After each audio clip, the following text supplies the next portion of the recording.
Selamat datang di Info Horor MCLK.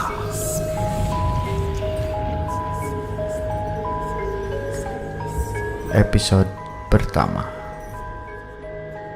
Ada kiriman cerita dari Baraya Horor yang tidak ingin disebutkan identitasnya. Kiriman ini menceritakan tentang pengalamannya saat pertama kali melakukan pendakian di Gunung Ciremai. Selamat mendengarkan.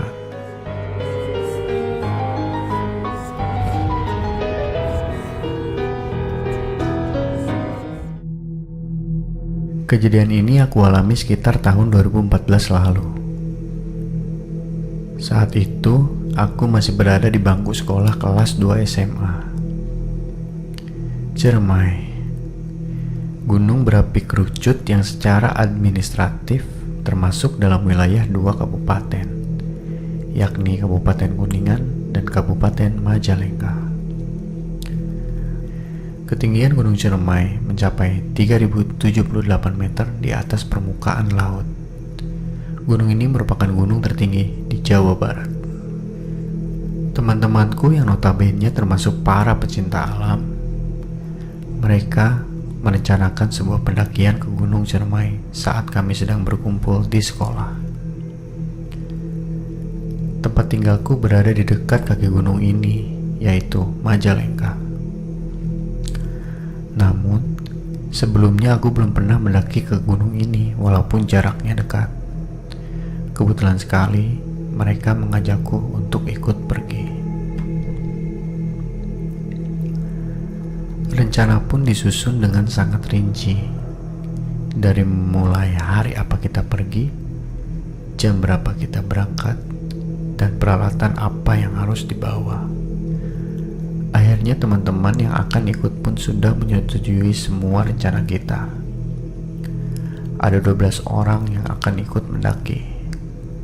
Laki-laki 8 orang dan perempuan 4 orang. Perlu diketahui bahwa temanku yang berpengalaman mendaki gunung ini hanya ada 3 orang laki-laki. Nekat, ya memang. Semangat yang membara untuk memecah rasa penasaran dan menambah pengalaman kami untuk mendaki gunung ini tidak bisa mengurungkan niat kami untuk tidak pergi. Tetapi 3 orang temanku yang berpengalaman itu menjanjikan bahwa semuanya akan mereka bimbing dan jaga dalam pendakian nanti. Hari itu pun tiba, Jumat 7 November 2014. Sepulang sekolah, kami bersiap-siap untuk berangkat menuju base camp pendakian jalur Apuy. Kami tiba di base camp sekitar pukul 1 siang. Ya, kami memang berencana untuk memulai pendakian pada siang hari. Namun, tiba-tiba hujan turun sangat lebat, seakan pertanda suatu hal yang akan terjadi pada kami. Tapi hal itu tidak terpikirkan oleh kami. Dengan terpaksa, aku dan 11 orang temanku menunggu hujan reda terlebih dahulu, sambil berkumpul bercengkrama agar waktu menunggu tidak terasa. Karena tidak mungkin pendakian dimulai di saat kondisi seperti ini. Hujan pun reda pada pukul 3:30 sore. Ya, cukup lama memang. Kami lalu berkemas kembali dan melakukan registrasi pendakian. Di base camp cukup ramai. Banyak rombongan lain yang juga akan melakukan pendakian pada hari itu. Membuat aku merasa aman karena banyak yang menemani rombongan kami.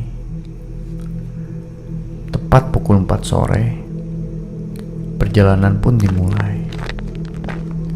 Aku dan sebagian teman-temanku yang pertama kali melakukan pendakian ini hanya banyak diam dan fokus terhadap langkah-langkah kami.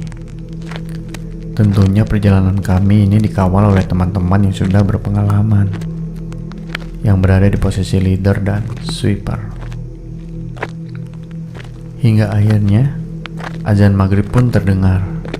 Tetapi kami dalam kondisi masih meneruskan perjalanan tanpa istirahat terlebih dahulu ketika mendengarnya. Perjalanan keberangkatan pun terasa sangat lancar dan lambat.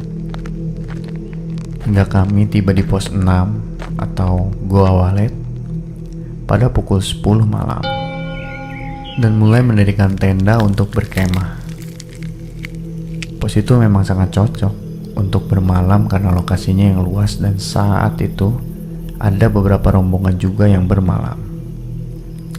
Kami beristirahat lebih sore karena berencana akan melakukan summit esok hari. Dan juga dikarenakan kebanyakan dari kami kondisi fisik yang sudah lelah. Subuh sekitar pukul 5 pagi, temanku ada yang berupaya membangunkan kami untuk berangkat menuju puncak. Namun, kondisiku sangat lelah.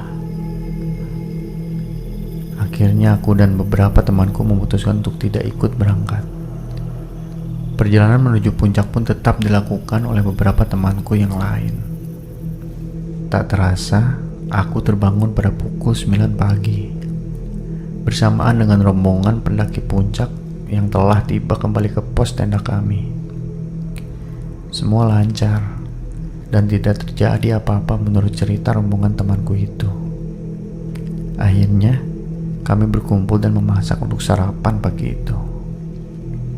Perjalanan pulang pun dimulai sekitar pukul 2 siang. Dan semua hal yang ganjil pun mulai terjadi di perjalanan ini. Kami berjalan menuruni gunung seperti biasanya. Hingga pada perjalanan dari pos 4 menuju pos 3 terjadi sesuatu yang aneh. Leader kami, sebut saja Diki, memberitahu bahwa waktu yang ditempuh dari sini ke pos 3 memakan waktu sekitar 45 menit. Kami pun melakukan perjalanan. Namun, waktu tempuh sudah menunjukkan di waktu 45 menit tersebut. Aku awalnya merasa bahwa temanku itu salah perkiraan dan ditambah jalan kami yang lambat. Tak terasa, sudah 1 jam kami melakukan perjalanan menuju pos 3 itu. Namun tak kunjung sampai. Aku mulai merasa panik, namun tidak menunjukkan hal tersebut kepada yang lain.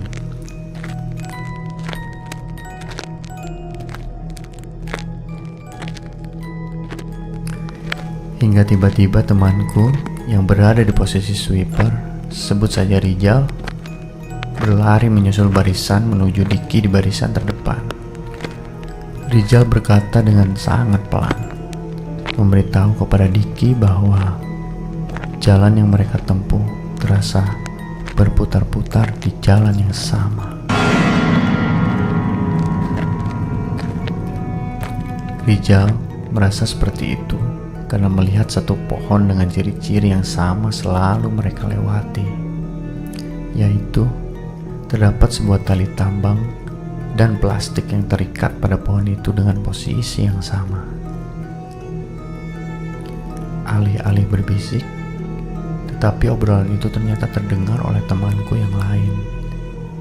Sampai aku pun bisa sedikit mendengarkan walaupun berada di barisan keempat. Aku kaget mendengarnya, yang walaupun sebenarnya merasakan juga hal tersebut. Namun, tidak berani bilang pada siapapun. Kondisi masih kondusif. Kami semua masih diam berpura-pura tidak tahu apa-apa. Sampai akhirnya, salah satu temanku merasakan hal yang sama, tetapi sambil berteriak bahwa kita hanya berputar-putar di jalan ini. Dan ya, semua panik. Terutama 4 orang perempuan yang sampai menangis hingga saling berpelukan. Pikiranku sudah kacau memikirkan hal yang sangat buruk. Sampai akhirnya ketiga temanku yang berpengalaman menenangkan kami semua. Dan kami pun mulai bisa tenang. Mulai berpikir apa langkah yang selanjutnya akan diambil. Semua sambil duduk beristirahat. Dan tiba-tiba temanku, sebut saja Randy, beranjak dari posisinya dan berkata ingin buang air kecil padaku. Ia pun berjalan menuju semak-semak. Dan ketika Randy kembali, tiba-tiba salah satu teman perempuanku, sebut saja Fitri, berteriak histeris sambil melihat ke arah Randy. Sontak semua orang pun kaget dan bertanya padanya apa yang terjadi. Ternyata Fitri terkejut melihat kedatangan Randy dari sisi berbeda, yang padahal ia dari tadi dengan jelas melihat bahwa Randy berada di sebelahnya, sedang berdiri dan bersandar di pohon. Suasana kembali mencekam. Diki pun mengajak kami untuk mulai kembali perjalanan dengan perlahan. Semua orang berjalan dengan raut muka tegang, termasuk aku yang hanya bisa pasrah dengan keadaan. Kami berharap kali ini dapat menemukan pos 3 yang menjadi tujuan kami. Namun, lagi-lagi pohon yang sama itu yang terus kami lewati. Hingga total 7 kali sudah kami bertemu dengan pohon yang sama itu, dan kami semua pasrah hingga akhirnya beristirahat kembali. Sepertinya semua berpikiran sama denganku, bertanya pada diri sendiri bahwa apa yang sebenarnya terjadi. Hari pun sudah semakin gelap, sampai Rizal berinisiatif mengajak kami semua berdoa agar bisa keluar dari ini semua.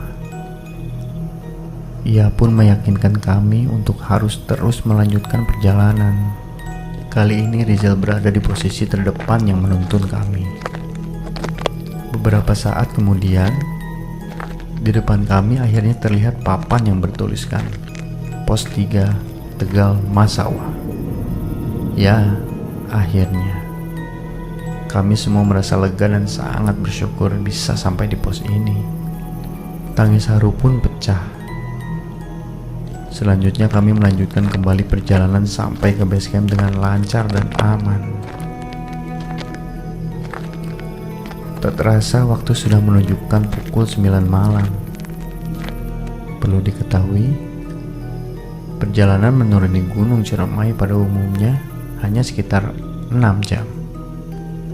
Tetapi kami melakukan perjalanan dengan waktu tempuh 8 jam. Kami pun lanjut pulang menuju rumah masing-masing dengan pikiran masih tidak percaya bisa sampai di sini dan masih bertanya-tanya, siapakah sosok yang menyerupai Randy tadi?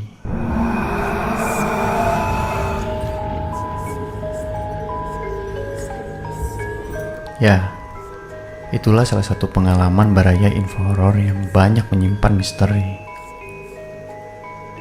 Pelajaran yang bisa kita ambil adalah ketika dalam hal apapun, dalam kegiatan apapun, ketika suara azan terdengar, kita wajib berhenti beraktivitas dan sebisa mungkin untuk sholat pada tepat waktu. Jadikan semua kisah ini sebagai pelajaran untuk kita agar tidak terulang kembali. Terima kasih. Sampai jumpa kembali di Info